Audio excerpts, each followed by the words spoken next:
Stop scrolling, because what you're seeing right now in XRP is the kind of doesn't make sense market move that usually happens right before the crowd realizes they were looking at the wrong scoreboard. Headlines are flashing that XRP ETFs just blasted past the 1 billion mark in assets inflows. And yet XRP's price is sliding like the floor just fell out. That disconnect is exactly where the real story lives, because when institutions are buying the packaged version while the spot price is bleeding, it often means something deeper is happening under the hood, something most people don't track until it's too late. Welcome back to XRP Insider Network. This is the channel where we connect the dots the mainstream won't, without the fluff. If you want fast, high-signal XRP breakdowns, hit like, subscribe, and turn on notifications so you don't miss what could be the most important structure shift XRP has seen in a long time. And quick disclaimer, this is not financial advice, just analysis and informed speculation for education and entertainment. Now let's talk about the weirdest part first. How can XRP ETFs cross $1 billion while price drops? The answer is that ETF flows are real, but they're not a magic spell that instantly forces spot price up, especially when multiple forces can absorb or offset that demand. Think of the market like a battlefield with multiple fronts. On one side, you have consistent ETF demand, steady, boring, institutional accumulation that doesn't care about your candle colors. On the other side, you may have whales, old wallets, market makers, leverage flushes, macro headwinds, and hedging behavior all creating sell pressure right when retail expects number go up. Here's the first possibility, and it's the least sexy but most common. ETF demand can be partly neutralized by sell supply. If long-held holders decide this is my exit window, they can dump into strength and into headlines. And the market doesn't need everyone to sell. Just enough size at the right moments to cap rallies and trigger cascades. When you see stories about giant wallets suddenly moving or selling, that's not always a conspiracy, but it doesn't have to be. If a few deep pockets distribute while ETFs steadily accumulate, price can chop or even drift down until that supply is exhausted. Second possibility, the ETF flow impact can be delayed depending on how creations, redemptions, hedging, and liquidity sourcing actually happen. People imagine ETF inflows as an instant buy button on spot XRP. In reality, liquidity sourcing can be spread out, hedged, and optimized. Institutions don't chase green candles, they engineer entries. If the desk can get exposure via derivatives, swaps, or internal liquidity while sourcing spot gradually, you can get a scenario where ETF assets up prints on the scoreboard while spot price still gets pushed around in the short run. Third possibility, leverage is the silent villain. XRP can have real demand underneath while price still drops because the market is busy liquidating over-leveraged longs. This is the part retail hates, but it's how crypto actually works. If too many traders pile into obvious ETF pump positions with tight risk and high leverage, market structure incentivizes a sweep. Price dips, stops pop, liquidations hit, and suddenly you get an exaggerated downside move that looks illogical if you're only watching ETF headlines. And that brings us to the most important point. Price is not the same thing as demand. Price is the final negotiation after leverage, liquidity, and positioning smash into each other. Demand can be rising while price falls if 1. Supply is hitting the tape, 2. Hedges are suppressing spot, or 3. Derivatives positioning is getting unwound. Now let's get more insider with it, because this is where it gets spicy. When a new ETF complex grows fast, market makers often step in to keep spreads tight and track the underlying. But those same market makers can hedge their exposure in ways that look like selling pressure in spot or perps at key moments, That doesn't mean they're evil, it means they're neutral. Their job is to stay delta neutral and get paid on spread, flow, and hedging efficiency. So if ETF demand surges while they're warehousing risk, they might short perps or sell spot temporarily as a hedge while they source inventory. The public sees selling, panics, and the market gets a dip, while the system quietly stabilizes and continues absorbing supply. Here's the next layer. Macro conditions and risk-on/risk-off still matter. Even with strong XRP-specific news, if broader crypto is under pressure, rates narrative, liquidity tightening fears, equity volatility, XRP can get dragged down in sympathy. That's why you'll sometimes see XRP doing the wrong thing right after bullish headlines. The headline is local, the liquidity environment is global. But the most controversial idea, clearly labelled as speculative, is this. What if the market is intentionally trying to disconnect sentiment from reality to maximize shakeouts? Not they control everything, but something simpler. When an obvious bullish catalyst appears, the highest profit trade for sophisticated players is often to sell the first reaction, trigger panic, and buy back cheaper from emotional sellers. That's not a conspiracy.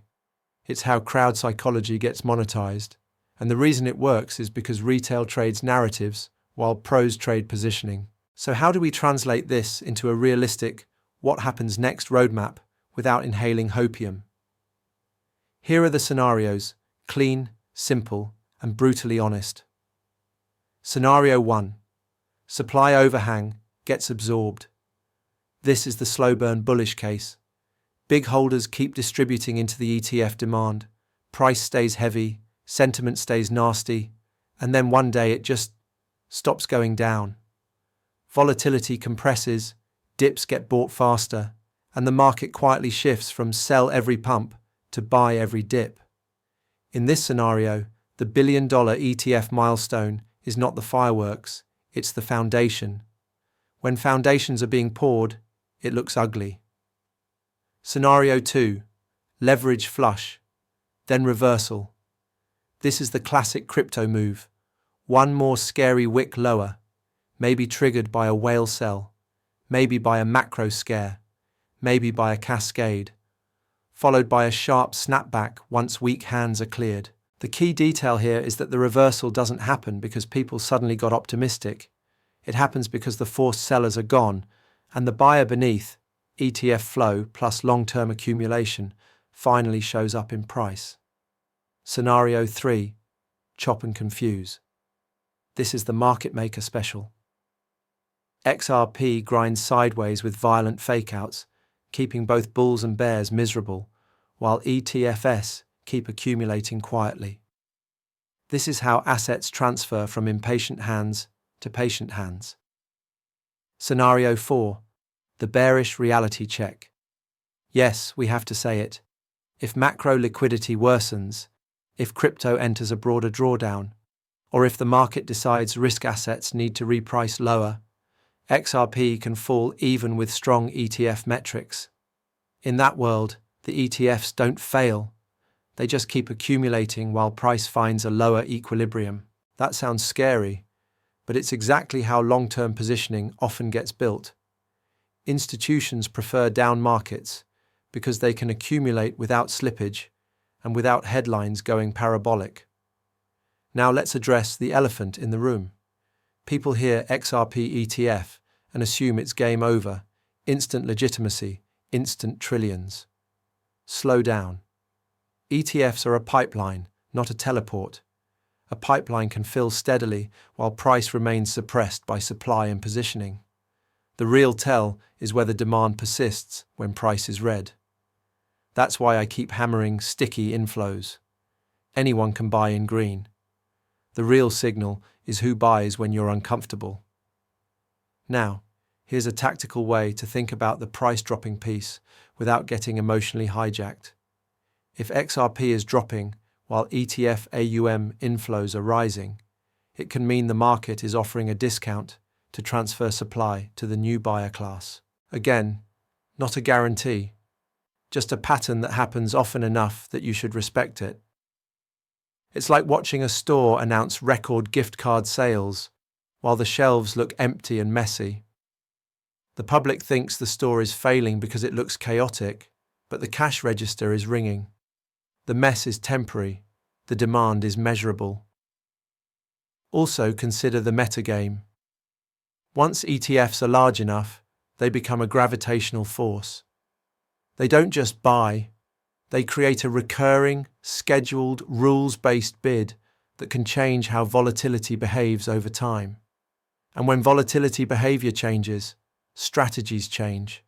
When strategies change, the market's personality changes.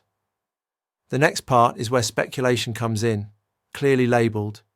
It is possible that as XRP ETFs grow, certain players may prefer XRP to stay range-bound while they build positions, lend, collateralize, or structure products around it. A slower market makes structured products easier to manage. It also makes it easier to shake out retail. That doesn't require a shadowy cabal, just incentives. If a slow grind benefits the biggest liquidity providers and product issuers, the market often drifts toward that outcome until a new catalyst forces a repricing. So what catalysts could force repricing? Think in categories: regulatory clarity moments, major exchange or banking integrations, macro liquidity shifts, or a sudden supply shock where sellers simply run out.